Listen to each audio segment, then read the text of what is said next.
Hello बच्चों, कैसे सभी। स्वागत है आपका आपके अपने यूट्यूब चैनल एक्सिस कर क्लासेस पर। और यहाँ पे हम आज पढ़ने वाले हैं फिजिक्स के टॉपिक।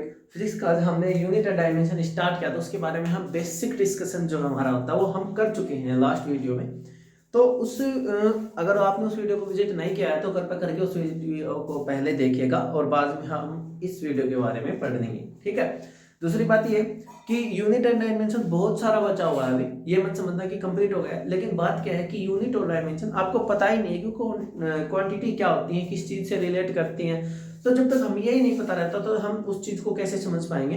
इसलिए मैंने सोचा कि पहले आपको चैप्टर्स जो है वो पढ़ाए जाएं, ठीक है। फिर हम बात करेंगे चैप्टर में बीच में जो यूनिट एंड डायमेंशन जैसे जैसे आती जाएंगे उनके बारे में हम पढ़ते जाएंगे। लेकिन जैसे कोई भी फिर भी कोई बच जाएगी, यूनिट बच जाएगी, डायमेंशन बच जाएगी, उसको फाइंड कैसे करना है वो बच जाएगा। तो हम नेक्स्ट फिर कभी वीडियो बना देंगे और उसमें हम इन चीजों को डिस्कस कर लेंगे, ठीक है ना। हम आज बात करने वाले हैं कि motion in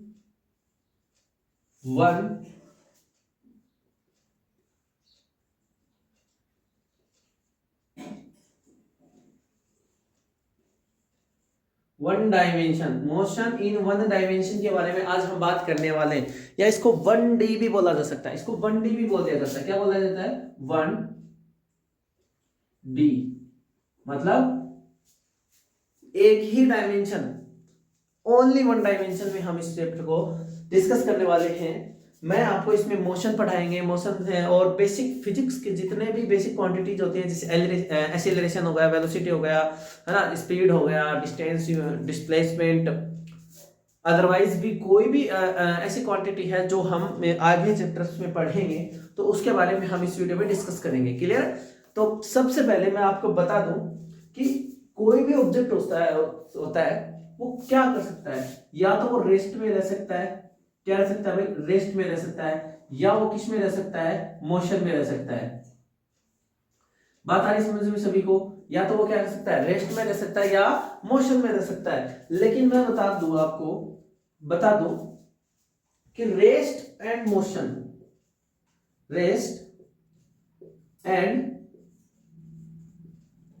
motion are relative terms. Motion और रेस्ट और मोशन जो दोनों होते हैं वो रिलेटिव टर्म्स होते हैं। अब रिलेटिव कैसे होता है वो मैं आपको समझाता हूं। जैसे क्या होता है कि मैं मोशन कर रहा हूं तो मेरे को दूसरा ऑब्जेक्ट भी क्या कर दिखेगा? मोशन करता हुआ दिखेगा या नहीं दिखेगा?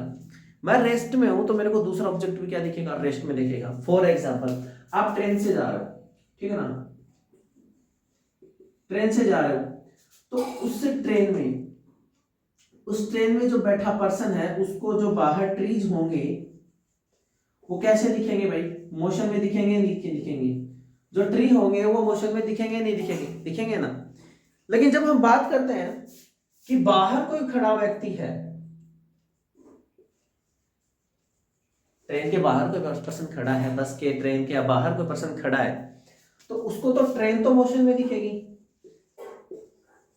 नहीं दिखेगी? आप भी मोशन में दिखेंगे, लेकिन उसको जो है वो ट्री जो है वो किस में दिखेंगे?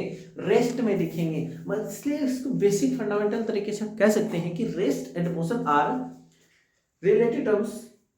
जो दोनों के दोनों मोशन और रेस्ट जो होते हैं ना वो रिलेटिव टर्म्स होती हैं। अब रेस्ट का मतलब क्या होता है कि जब वेलोसिटी क्या हो, किसी भी ऑब्जेक्ट की वेलोसिटी क्या हो? जीरो हो। जब उसमें ना कोई डिस्टेंस हो ना कोई उसमें डिस्प्लेसमेंट हो, दोनों चीजें ना हो, तब हम उसको क्या कह सकते हैं? रेस्ट में कह सकते हैं। वो एक अपनी जो उसकी पोजीशन है वहीं पे वो रहता है, कोई भी मोशन नहीं करता, अपनी पोजीशन को चेंज नहीं करता है, तो हम उसको रेस्ट में कह सकते हैं। अगर उसने अपनी पोजीशन में चेंज कर लिया तो हम उसको रेस्ट में नहीं कह सकते। क्लियर है सभी को? नेक्स्ट बात हम करेंगे कि मोशन के टाइप कितने होते हैं। कि मोशन के भाई 3 टाइप होते हैं। क्या होता है? जैसे मैंने अभी आपको बताया, एक होता है 1D, एक होता है 2D, एक होता है 3D। 3 डायमेंशनल होती है, 1 डायमेंशन, 2 डायमेंशन और 3 डायमेंशन। 3 डायमेंशनल, 2 डायमेंशनल और 1 डायमेंशनल, 3 टाइप की मोशन बताती मैंने आपको। फर्स्ट क्या होती है? एक स्ट्रेट लाइन में कोई ऑब्जेक्ट मोशन करता है, स्ट्रेट लाइन में कोई ऑब्जेक्ट मोशन करता है तो उसको कहेंगे हम one dimensional motion. Straight line में कोई सीधा चलता है, जैसे कोई ट्रेन चल रही है तो वो किस चल रही है, एक ऐसे सीधी चल रही है। आप दौड़ते हो तो दौड़ते टाइम आप कैसे चलते हो, ऐसे ही चलते हो ना। रोड पे कोई कार चल रही हो कैसे चलती है, ऐसे ही तो चलती है। तो उसको क्या कह सकते हैं, सिंगल डायमेंशन कहते हैं। टू डायमेंशन क्या हो जाएगा, सर्कुलर मोशन। एक सर्कुलर पाथ के ऊपर कोई ऑब्जेक्ट मूव कर रहा है, ऐसे रोटेशन कर रहा है, तो उसको क्या कह देंगे हम, सर्कुलर मोशन कह देंगे। प्रोजेक्टाइल मोशन भी हम पढ़ेंगे कि जैसे हम सरफेस के ऊपर है और सरफेस के ऊपर हम कोई पत्थर फेंकते हैं तो इस तरीके से वो मूव करता हुआ चलता है, ये उसका पाथ रहता है, ये उसका पाथ रहता है नहीं, एकदम कर्व टाइप का ऐसे चलता है, ठीक है ना। तो उसको, उस मोशन को कहा जाता है प्रोजेक्टाइल मोशन। आगे एक चैप्टर आएगा, सेपरेट चैप्टर आएगा प्रोजेक्टाइल मोशन का, उसमें हम डिस्कस करेंगे प्रोजेक्टाइल मोशन के बारे में, ठीक है ना। फिर बात करते हैं, सर्कुलर मोशन हो गया, प्रोजेक्टाइल मोशन हो गया। तीसरी बात क्या आती है कि जब ये हो जाएगा आपका वाई एक्स, ये हो जाएगा आपको वाई एक्सिस, ये हो जाएगी आपकी एक्स एक्सिस, और यहाँ पे कोई ऑब्जेक्ट मूव कर रहा है तो देखो उसमें दो डायमेंशन हो गई ना, एक ये डायमेंशन हो गई, एक ये डायमेंशन होगी, तो टू डायमेंशनल हो गया ना। तो वो ऑब्जेक्ट कैसा हो जाएगा, उसकी मोशन को हम कह देंगे टू डायमेंशनल। फिर हम बात करते हैं 3D की। तो यूनिवर्स में या स्काई में, आकाश में, हवा में जितनी भी मोशन की जाती है वो 3 डायमेंशनल होती है। कैसे, ये हो जाएगा आपका y, ये हो जाएगा आपका x, और ये इधर आएगा, ये हो जाएगा z। लेकिन हम देखो इसको 3 डायमेंशन में तो बना नहीं सकते इस तरीके से। ये तो z है, ये z जो है वो कैसे होता है, ये तो ऐसे होगा, ये ऐसे होगा, z ऐसे बाहर की तरफ होता है, आपकी तरफ, इस तरफ होता है ये, ठीक है ना। तो इसको कहा जाता है 3 डायमेंशन। इसके कितने होते हैं, 3 डायमेंशन होती हैं। तो कोई भी आकाश में जैसे पक्षी उड़ रहे हैं तो कैसे है, 3 डायमेंशन है, 3 डायमेंशन उसका, एक्स एक्स भी है, वाई एक्सिस भी है, जेड एक्सिस भी है, ठीक है। हवा में कोई वायुयान, एयरप्लेन उड़ रहा है, रॉकेट उड़ रहा है, वो भी कितना है, 3 डायमेंशन उसके पास, एक्स एक्सिस, वाई एक्सिस और जेड एक्सिस, तीनों डायमेंशन उसके पास है। इसलिए कहा जाता है कि 3 डायमेंशनल, 2 डायमेंशनल और 1 डायमेंशनल, 3 टाइप की मोशन मैंने आपको बता दी। वरना यहाँ से कोई क्वेश्चन नहीं बनता है, कोई भी क्वेश्चन नहीं बनता है। मैंने सिर्फ आपको बेसिक डिस्कशन बताया, वो आपको इस तरीके से समझ लेना है। क्लियर है। चलिए तो फिर हम बात करते हैं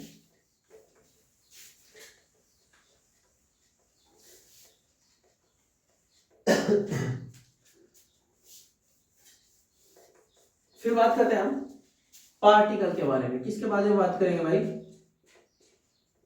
पार्टिकल के बारे में। या फिर हम बात करें तो पॉइंट मास भी इसको बोला जाता है। इसको क्या बोला जाता है भाई, पॉइंट मास भी बोला जाता है इसको। तो पॉइंट मास या पार्टिकल के बारे में इतना ही समझना है आपको कि जब कोई भी ऑब्जेक्ट 0 डायमेंशन के साथ होता है, 0 डायमेंशन के साथ होता है, मतलब उसकी जो साइज वो इतनी छोटी हो जाए कि हम उसकी कोई भी डायमेंशन को डिफाइन ना कर पाए, तब वो हो जाएगा क्या, स्मॉलेस्ट। दिख रहा है सभी को यहां तक, ठीक है। The smallest part of particle with 0 dimension.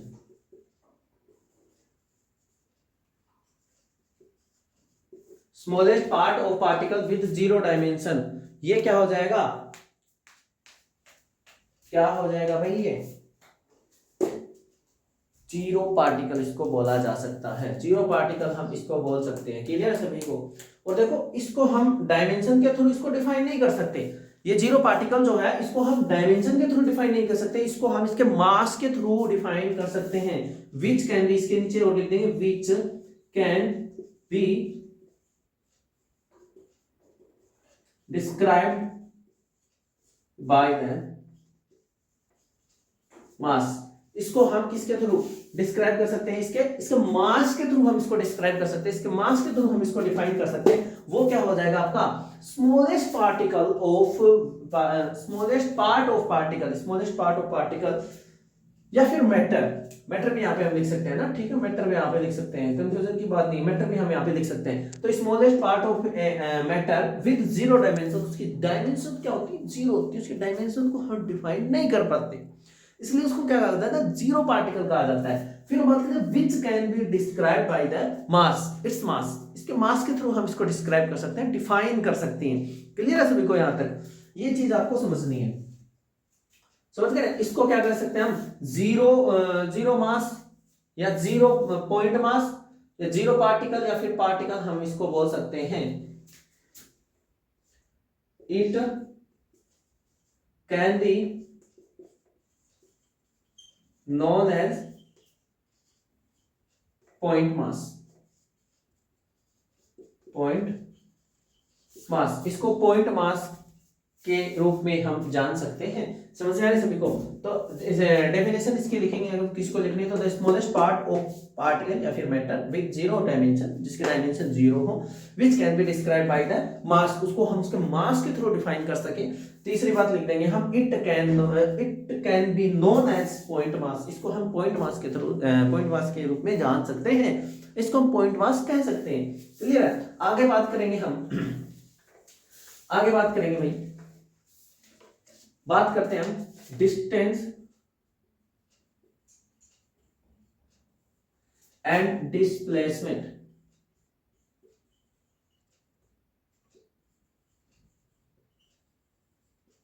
Distance and displacement, दो चीजों के बारे में हम बात करेंगे जिनके ऊपर अक्सर क्वेश्चन पूछ लिए जाते हैं। ज्यादा बड़ी बात नहीं है, लेकिन क्वेश्चन पूछ लिए जाते हैं। तो यहाँ पे हम इतना ही लिखेंगे जो अक्सर बच्चों को पता भी है, लगभग बच्चों को पता भी है। Then total GTH, length of actual path of any object. The total length of actual path of any object, किसी भी ऑब्जेक्ट की जो टोटल लेंथ होती है, जो उसका एक्चुअल पाथ होता है, उसी को क्या कहा जाता है, डिस्टेंस कहा जाता है। यहां पे हम बात कर देंगे the shortest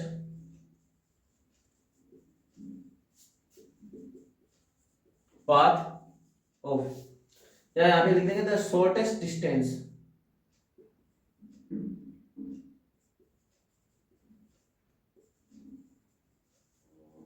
between initial position and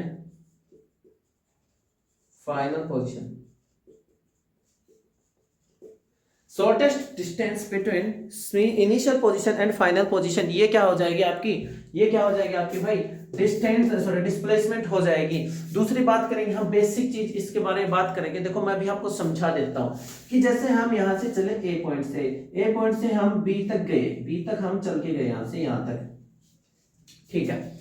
तो यहाँ पे ये जो डिस्टेंस होगी, माना कि हमने 5 किलोमीटर चले यहां से, ये जो स्ट्रेट लाइन है ना, ये स्ट्रेट लाइन ये क्या है, 5 किलोमीटर है, तो इसको तो कह देंगे हम distance sorry displacement.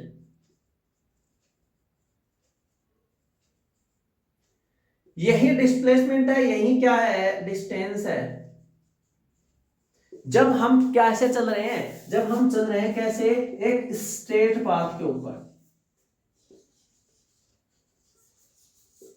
Straight path में हम जब चल रहे हैं तो distance and displacement are equal to each other, दोनों के दोनों क्या होते हैं, एक दूसरे के बराबर होते हैं। कब, स्ट्रेट लाइन में जब कोई भी ऑब्जेक्ट मूव करता है तो distance is equal to displacement, displacement is equal to distance. Clear है सभी को? लेकिन ऐसा तभी होता है जब क्या हो, स्ट्रेट पाथ में मूव कर रहा हो और ऑब्जेक्ट की डायरेक्शन चेंज ना हो, ऑब्जेक्ट की डायरेक्शन चेंज ना हो। समझ में आ रही सभी को?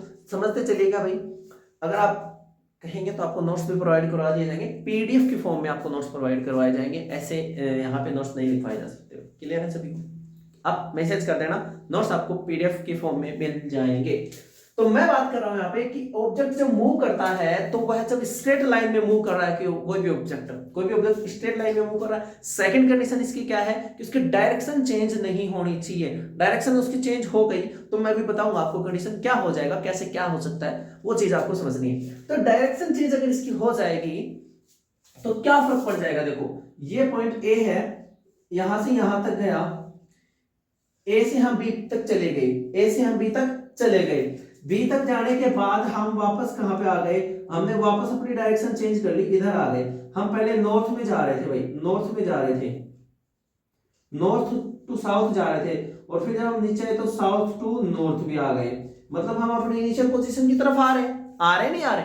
तो यहाँ पे देखो इसका पाथ तो क्या ऐसा है, एक स्ट्रेट लाइन है। ये ऑब्जेक्ट जो है मूव तो एक स्ट्रेट लाइन में कर रहा है, लेकिन यहाँ पे distance and displacement are not equal to each other, दोनों के दोनों एक दूसरे के बराबर नहीं है। और यहाँ पे क्या थे, बराबर थे। तो डिफरेंस किसका आया, ओनली डायरेक्शन का डिफरेंस आया। डायरेक्शन से क्या डिफरेंस आ गया कि डायरेक्शन चेंज होते ही डिस्प्लेसमेंट भी बदल गया है, डिस्प्लेसमेंट भी चेंज हो गया है, डिस्प्लेसमेंट ने भी अपनी डायरेक्शन चेंज कर ली है।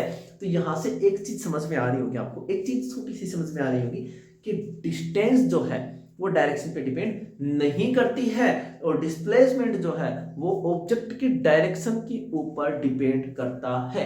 करता ही नहीं करता, ये चीज आपको समझनी है। समझ में आ रही सभी को, ठीक है ना, कि ऑब्जेक्ट के जो डिस्टेंस है वो किस पे, डायरेक्शन पे डिपेंड नहीं करती, लेकिन डिस्प्लेसमेंट जो है वो डायरेक्शन के ऊपर डिपेंड करता है।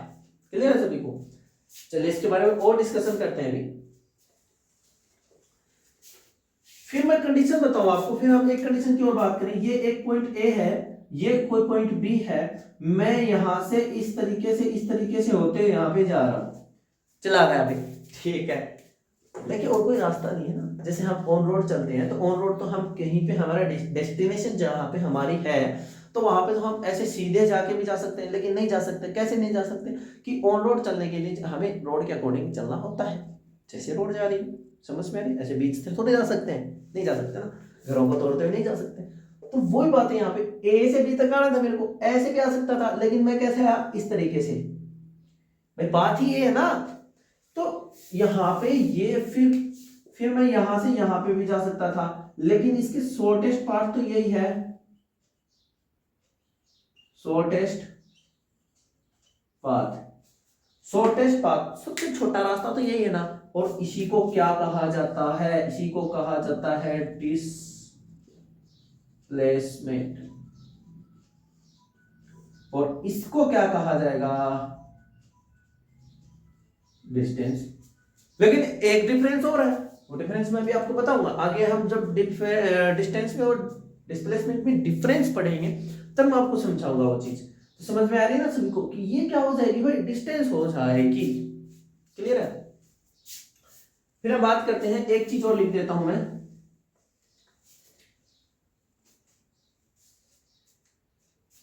डिस्प्लेसमेंट जो है, इसकी ये पोजीशन है, यहां से ए पोजीशन से बी पोजीशन तक, ए से बी तक।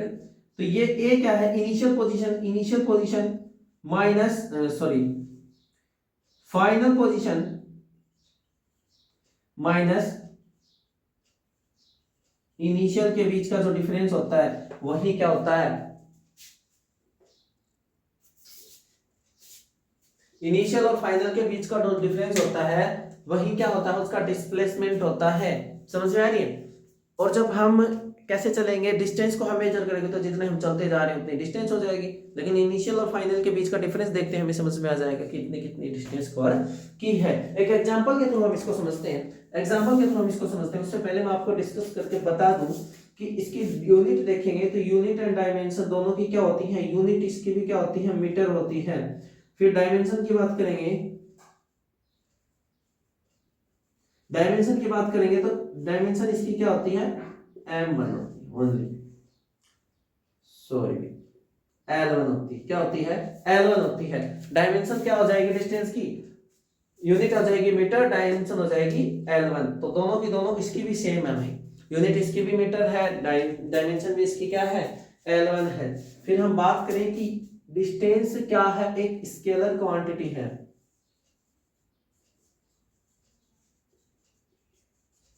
डिस्टेंस क्या है, एक स्केलर क्वांटिटी है, और डिस्प्लेसमेंट क्या है, एक वेक्टर क्वांटिटी है। डिस्टेंस और डिस्प्लेसमेंट में एक मेजर डिफरेंस ये भी है, स्केलर और वेक्टर वाला। स्केलर क्या होता है, जिसमें कोई डायरेक्शन नहीं होती, उसका मैग्नीट्यूड होता है लेकिन डायरेक्शन नहीं होती। इसमें क्या होता है, वेक्टर क्वांटिटी में हम बात करते हैं, तो वेक्टर क्वांटिटी में हम बात कर रहे हैं, इसमें डायरेक्शन के ऊपर ऑब्जेक्ट की मोशन जो है वो डिपेंड करती है, डायरेक्शन के ऊपर कंप्लीटली डिपेंड करती है। डायरेक्शन चेंज होती है, ऑब्जेक्ट का जो डिस्प्लेसमेंट है वो भी चेंज हो जाता है। लेकिन एक चीज और बता दूं आपको डिस्प्लेसमेंट के बारे में कि जब इनिशियल पोजीशन और फाइनल पोजीशन के बीच में कोई डिफरेंस नहीं है। कैसे? हम ए से चले हम, और ए से चल के ही हम घूम फिर के ए पे ही हम वापस आ गए, तो मैंने अभी आपको क्या बताया था? मैंने अभी आपको बताया कि डिस्प्लेसमेंट जो है इनिशियल फाइनल बिटवीन और इनिशियल दोनों के बीच का क्या होता है? डिफरेंस होता है। अब वो डिफरेंस इनमें बचा ही नहीं है, तो हम डिस्प्लेसमेंट कैसे कह सकते हैं? तो डिस्प्लेसमेंट तो वहां पे जीरो हो गए ना, डिस्प्लेसमेंट क्या हो गया? जीरो हो गया। क्लियर है सभी को? यहाँ तक तो एक चीज जो है आपको आई होप आपको समझ में आई होगी, आप बता लीजिएगा। फिर हम आगे बात करते हैं कि डिस्टेंस और डिस्प्लेसमेंट मेजर कैसे करते हैं। मान लो कोई ऑब्जेक्ट ए से चलता है, यहाँ से कोई चलता है, वो यहाँ पे पहुंचा, फिर वो यहाँ पे पहुंच गया बी पे पहुंचा, और फिर कहाँ पे पहुंच गया? सी पे पहुंच गया। तो यहाँ पे उसने ट्रेवल की 3 मीटर, यहाँ पे उसने ट्रेवल की 4 मीटर। तो ऑटोमेटिकली हमें पता है कि ट्रिग्नोमेट्रिक ट्रिपलेट्स होते हैं, ट्रिपलेट्स के थ्रू हम दे सकते हैं ये कितनी है?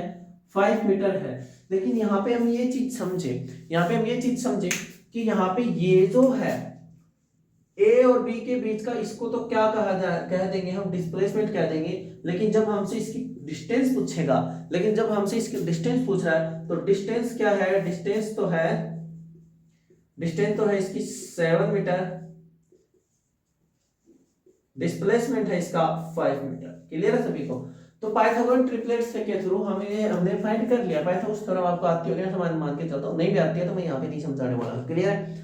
3 मीटर, 4 मीटर, और यहाँ पे आ जाएगा इसका 5 मीटर। तो ये आ जाएगा इसका डिस्प्लेसमेंट, क्योंकि शॉर्टेस्ट पाथ है, कोई और रास्ता नहीं है सबसे छोटा। तो यही तो है ना ए और बी के बीच का। और यहाँ पे हम ये देखें तो 4 मीटर और 3 मीटर मिला के कितना हो जाएगा? 7 मीटर हो जाएगा। क्लियर सभी को? चलो कंपैरिजन करते हैं इन दोनों का। ठीक है, कंपैरिजन समझते हैं, कंपैरिजन कैसे होगा इसका। देखो कंपैरिजन में दो अच्छी चीजें बताई जाएंगी आपको, वो आपको अच्छे से समझनी है। उससे पहले मैं आपको एक टर्म और बता देता हूं कि स्पीड इज इक्वल टू क्या होता है? डिस्टेंस अपॉन में time. Speed is equal to क्या होता है? डिस्टेंस अपॉन में टाइम। हाँ, तो चलिए हम बात करते हैं कि मैंने आपको अभी बता दिया कि यहाँ पे स्पीड इज इक्वल टू होता है डिस्टेंस अपॉन टाइम, और हम बात करेंगे यहाँ पे वेलोसिटी की। वेलोसिटी इज इक्वल टू होता है डिस्प्लेसमेंट अपॉन में टाइम। तो यहाँ पे मैं आपको बता दूं कि distance area of speed time graph, area of speed time graph, और यहां पे हम बात करेंगे डिस्प्लेसमेंट की बात करेंगे, तो यहां पे हम लिख देंगे area of velocity time graph. Area of velocity time graph और area of speed time graph, दोनों के दोनों हम तीन चीजों को समझ सकते हैं कि डिस्टेंस होगा। जैसे एरिया से हम क्या समझ सकते हैं कि जैसे ये हो गया कि भाई ये हो गया हमारा क्या? डिस्टेंस और डिस्प्लेसमेंट एक दूसरे के क्या है? स्पीड और टाइम का ग्राफ हम देखेंगे तो कैसा आएगा भाई? कैसा आएगा? एक कर्व की शेप क्या आएगा? कर्व की शेप का आएगा। तो हम जैसे मान लो कि स्पीड और टाइम का ग्राफ होता है ये, तो हम ये लिख सकते हैं कि स्पीड बढ़ने के साथ साथ टाइम बढ़ रहा है ना, तो इसके ये जो एरिया होगा, यहाँ पे जो एरिया होगा, इसी को क्या कहा जाएगा? डिस्टेंस कहा जाएगा। क्लियर है? ऐसा इसमें होगा। तो ये दोनों चीज आपको समझनी है। सीधा क्वेश्चन पूछ लिया जाता है कि area of speed time graph क्या हो जाएगा? डिस्टेंस हो जाएगा। Area of velocity time graph क्या हो जाएगा? डिस्प्लेसमेंट हो जाएगा। क्लियर है सभी को? यहां तक समझ लेना है। आगे देखो, आगे की टर्म क्या है? आगे की टर्म हमारी है कि कंपैरिजन कर लेते हैं। कंपैरिजन में हम सबसे पहले देखते हैं कि डिस्टेंस हमेशा जो होती है, डिस्टेंस जो होती है या तो डिस्प्लेसमेंट से बड़ी होगी या डिस्प्लेसमेंट के इक्वल हो सकती है। इक्वल कब होगी? जब स्ट्रेट पाथ होगा, मैं आपको बता सकता हूँ। Without direction change, direction change के बिना जो स्ट्रेट पाथ होगा उसमें डिस्टेंस और डिस्प्लेसमेंट क्या होंगे? इक्वल होंगे। क्लियर है? समझा चुका हूँ आपको एक बात कि जैसे कोई ऑब्जेक्ट स्ट्रेट लाइन में मूव कर रहा है, तो जब यहाँ पे कोई पहुंचता है तो उसका डिस्टेंस जो होता है इतनी उसकी क्या होती है? डिस्प्लेसमेंट होती है। अब यहाँ पे आ जाए, यहाँ पे आ गया और यहाँ से चल के एक स्ट्रेट लाइन में आ गया, तो जितनी उसकी डिस्टेंस होती है उतना इसका डिस्प्लेसमेंट होता है। लेकिन एक कंडीशन है कि object is moving in straight path without changing in direction. Without changing in direction object जो होता है स्ट्रेट पाथ में मूव करना चाहिए और डायरेक्शन में चेंज नहीं होना चाहिए। क्लियर है? सेकंड कंडीशन हम बात करते हैं, तो यहाँ पे एक पॉइंट लिख देता हूं मैं, यहाँ पे पॉइंट लिख देता हूं, लिख दिया मैंने डिस्टेंस हमेशा या तो क्या होगी, ग्रेटर देन होगी या फिर इक्वल होगी किसके, डिस्प्लेसमेंट के। या तो क्या होगी, डिस्टेंस जो है या तो ग्रेटर देन होगी डिस्टेंस डिस्प्लेसमेंट के, या फिर इक्वल हो जाएगी। दोनों के दोनों क्या हो सकते हैं, बराबर हो सकते हैं। क्लियर है सभी को? यहां तक आपको समझ में आ जाना चाहिए। सेकंड बात हम करते हैं, डिस्टेंस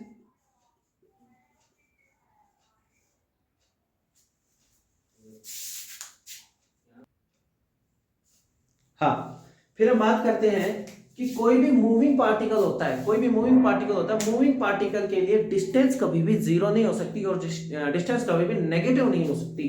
तो लिख देंगे distance can not be zero और negative for a moving particle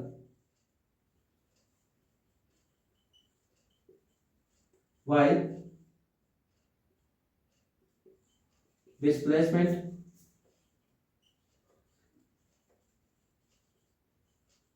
can be। Displacement हो सकता है, कैसे हो सकता है बताओ? समझ रहे? समझ आ जाओ, हम समझा देंगे। क्लियर? देखो क्या हो सकता है, देखो डिस्टेंस क्या हो जाएगी, जैसे हम ऐसे चल रहे हैं तो डिस्प्लेसमेंट तो वही है, लेकिन मैं यहाँ पे वापस इस पोजीशन पे आ गया और जब नेगेटिव साइड में जाऊंगा, इस साइड में जाऊंगा, तो डिस्प्लेसमेंट जो है क्या हो जाएगा, नेगेटिव हो जाएगा। नेगेटिव हो जाएगा, डायरेक्शन चेंज होते ही भी माइनस होना स्टार्ट हो जाता है। और जब हम इनिशियल पोजीशन से हम परे चले जाते हैं, इनिशियल पोजीशन के पास जाने के बाद हम वापस कहीं पे चले जाते हैं या इस डायरेक्शन में चले जाते हैं, तो वहां पे डिस्प्लेसमेंट जो होता है वो नेगेटिव हो जाता है। और लेकिन डिस्टेंस कभी भी जीरो नहीं हो सकती और नेगेटिव नहीं हो सकती कोई भी मूविंग पार्टिकल के लिए। डिस्प्लेसमेंट जीरो हो सकता है कि जब इनिशियल पोजीशन ए से चला और ए पे ही आकर वापस आ जाएगा। Difference between initial position and final position of a moving particle is zero, then displacement is also zero. Displacement क्या हो जाएगा, उसका जीरो हो जाएगा। क्लियर सभी को? सेकंड पॉइंट की बात करते हैं हम। सेकंड पॉइंट की बात करते हैं कि distance can not be decrease with respect to time. Time के साथ कभी भी डिक्रीज नहीं हो सकती। Distance can not be decrease with time while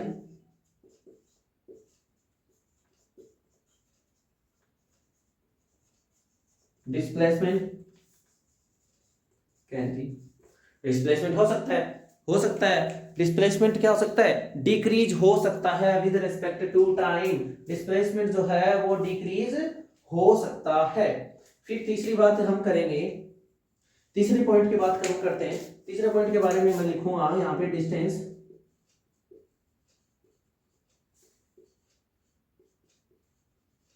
depend on the path of particle but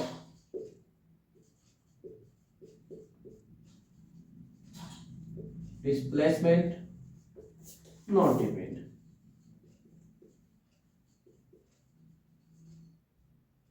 depend on path। Displacement जो है वो पाथ के ऊपर डिपेंड नहीं करता है। क्लियर है सभी को? ये चीजें आपको समझ में आनी चाहिए भाई, ये चीजें आपको समझ में आ जानी चाहिए कि अच्छा।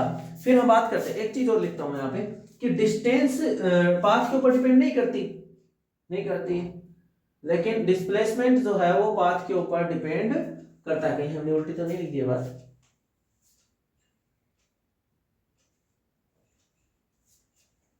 हाँ, डिस्टेंस वो पाथ के ऊपर डिपेंड करती है, सही लिखा है। देखो कैसे, जैसे हम ए पॉइंट से चले, यहाँ पे हम बी पे पहुंच गए, तो ए से बी तक आने के बाद ये जो इसका पाथ होता है इसके ऊपर डिपेंड कर रही है ना, लेकिन डिस्टेंस पाथ के ऊपर डिपेंड क्या कहाँ कर रहा है, चाहे पाथ इसका कोई भी हो, शॉर्टेस्ट पाथ हो, डिस्प्लेसमेंट है, क्लियर है। तो यहाँ पे एक चीज समझ ले आया कि है कि डिस्टेंस की जो है वो मैनी वैल्यूज हो सकती हैं, बहुत सारी वैल्यू हो सकती है।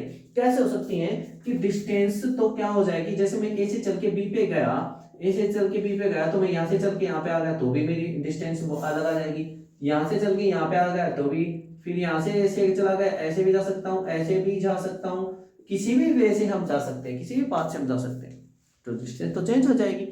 डिस्टेंस की क्या हो जाएगी value, many values of distance can be exist, ठीक है ना। लेकिन बात करते हैं हम किसकी, डिस्प्लेसमेंट की। जब हम बात करते हैं डिस्प्लेसमेंट क्या होगी, ओनली एक सिंगल वैल्यू होगी, 2 मीटर 5 मीटर जितने भी है, एक स्ट्रेट पाथ, वो हो जाएगा इसका डिस्टेंस की, सॉरी क्या हो जाएगी, वो डिस्प्लेसमेंट की एक सिंगल वैल्यू हो जाएगी। तो यहाँ पे हम लिख सकते हैं, so displacement is a single value term but distance have many values, लिख सकते हैं यहाँ पे, सो we can say displacement is a single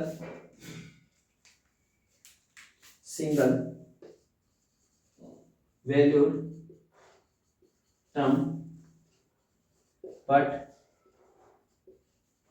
distance have many values.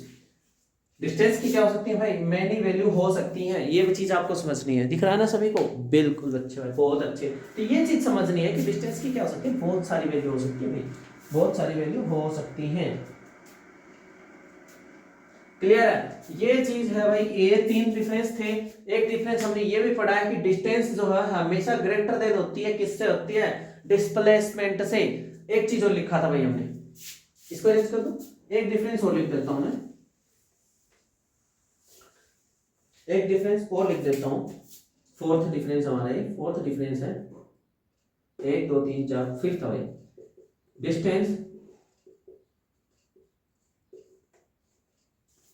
never can be negative